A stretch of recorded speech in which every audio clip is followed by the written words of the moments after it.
Bonjour. Aujourd'hui, on ouvre un dossier assez fascinant, basé sur des écrits qui lèvent un peu le voile sur les services secrets modernes. Et on va voir que l'image d'Épinal, l'espionnage international type James Bond, c'est peut-être pas le cœur du réacteur. Le vrai sujet, souvent, d'après ces sources, c'est la sécurité intérieure, et puis aussi l'influence. Oui, bonjour, c'est exactement ça. L'émission qu'on découvre dans ces textes, ça va bien au-delà de la simple collecte d'infos à l'étranger. On parle de surveillance, oui, mais surveillance des médias, d'Internet, de la sphère culturelle. Et à côté de ça, il y a la contre-influence, la lutte antiterroriste, le crime organisé.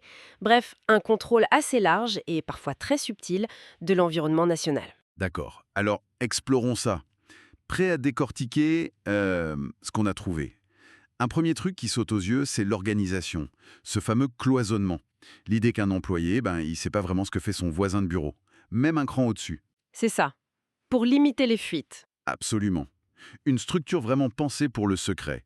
Et ça s'accompagne d'un contrôle très, très strict de la vie des employés eux-mêmes. Les sources parlent d'une sorte de dépendance matérielle presque organisée. Les finances seraient calculées au plus juste. Ah oui, pourquoi ça? Pour éviter toute vulnérabilité, toute possibilité de trahison ou d'être acheté. La stabilité du groupe avant tout. Et ça, quitte à, disons, s'affranchir de certains critères moraux habituels. On évoque même des méthodes presque pavloviennes. Pavlovienne, c'est-à-dire pour conditionner les comportements. Par exemple, inhiber les relations sentimentales jugées risquées, créer une association négative subtilement. D'accord. C'est... waouh. Et intense. Et côté recrutement, ça sort aussi des sentiers battus, d'après ce qu'on lit. Il y a des exemples assez troublants. Genre un étudiant super brillant, mais fragile. Et on saboterait ses études discrètement. Une intoxication alimentaire avant un examen, ce genre de choses. Pour le rendre plus réceptif, C'est un exemple qui est donné, oui. pour le fragiliser et le rendre plus malléable à une offre venant des services. Et ce qui est intéressant, c'est que l'intelligence pure, ce serait pas forcément le critère numéro un. Ah bon? Alors c'est quoi? La capacité à manipuler ou peut-être à être manipulé soi-même. La manipulation, c'est décrit comme une compétence clé. Ça s'applique aux agents, qui doivent être tenus fermement en laisse, comme le disent les textes, mais ça s'applique aussi à des cibles externes, des gens ordinaires. Et comment ils font ça? Ils analysent les faiblesses? Oui, on mentionne le modèle MIS, c'est un acronyme. Monnaie, idéologie, compromission, coercition et ego. Argent, idéologie, compromission ou coercition et ego. C'est une grille d'analyse pour trouver les points faibles, les leviers sur lesquels appuyer.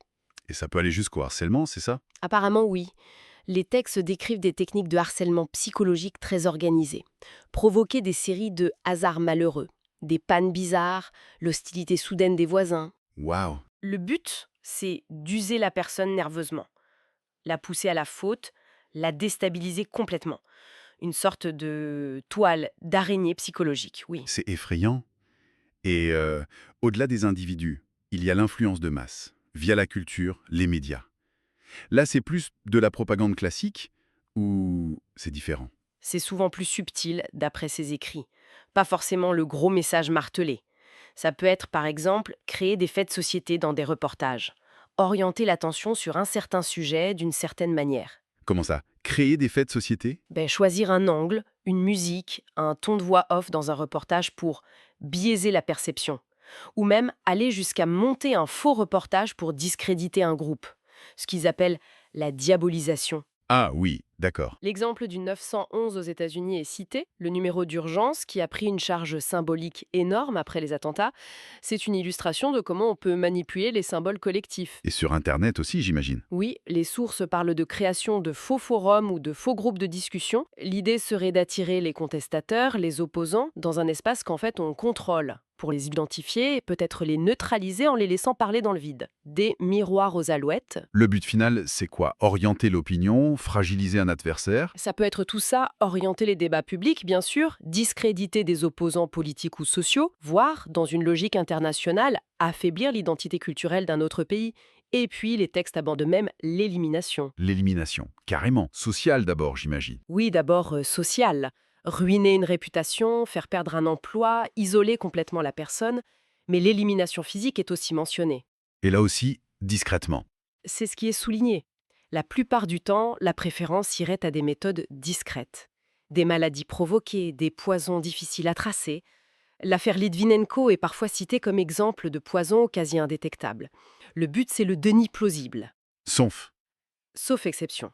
Quand, au contraire, on veut envoyer un message très clair, très brutal, là, la méthode peut être spectaculaire. Donc, si on résume ce que dessinent ces extraits, c'est l'image d'une sorte d'organisation tentaculaire, un peu un État dans l'État. Oui, c'est ça.